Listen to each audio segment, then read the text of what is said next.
Hello बच्चों। तो चलिए इस प्रश्न को पढ़ते हैं। बताइए कि कथन सत्य है या असत्य। यदि समान कोटि के तीनों आव्यूह सममित हैं तब उनका योग भी सममित आव्यूह है।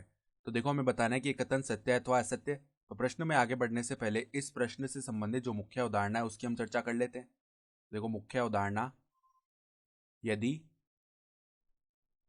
यदि P एक सममित आव्यूह है, यदि P एक सममित आव्यूह है तो जो P का परिवर्त होगा अर्थात P डैश, उसका मान P के बराबर ही आता है। तो सममित आव्यूह के लिए ये स्थिति होती है हमारे पास कि सममित आव्यूह का जो परिवर्त है वो उस आव्यूह के ही बराबर आ जाता है। ठीक है।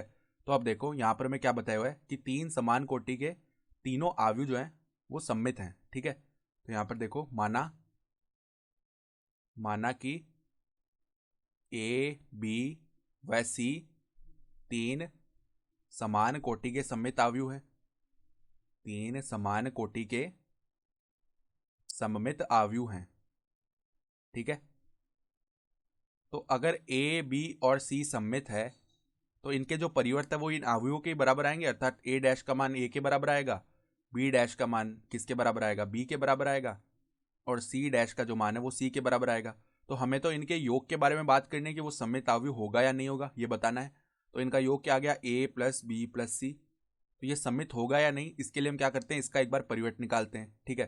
तो हम जानते हैं, देखो एक गुणधर्म जानते हैं कि जब भी ऐसा लिखा होता है पी प्लस क्यू का परिवर्त, तो उसको हम ऐसे लिख सकते हैं पी का परिवर्त प्लस में क्यू का परिवर्त। ठीक है। तो यहाँ पर देखो ए प्लस बी प्लस सी का परिवर्त लिखा हुआ है, तो इसको हम इस प्रकार लिख सकते हैं ए का परिवर्त प्लस में बी का परिवर्त प्लस में सी का परिवर्त। ठीक है। तो अब देखो, ए के परिवर्त की जगह हम क्या लिख सकते हैं, ए लिख सकते हैं, और बी के परिवर्त की जगह हम बी लिख सकते हैं, और सी के परिवर्त की जगह हम सी लिख सकते हैं। ठीक है।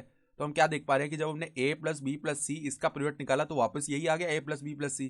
तो हम क्या बोल सकते हैं यहाँ से, अतः अतः ए प्लस बी प्लस सी एक सममित आव्यूह है, क्योंकि इसका परिवर्त भी इसके बराबर ही आ रहा है, एक सममित आव्यूह है। तो हम क्या बोल सकते हैं, अतः दिया गया कथन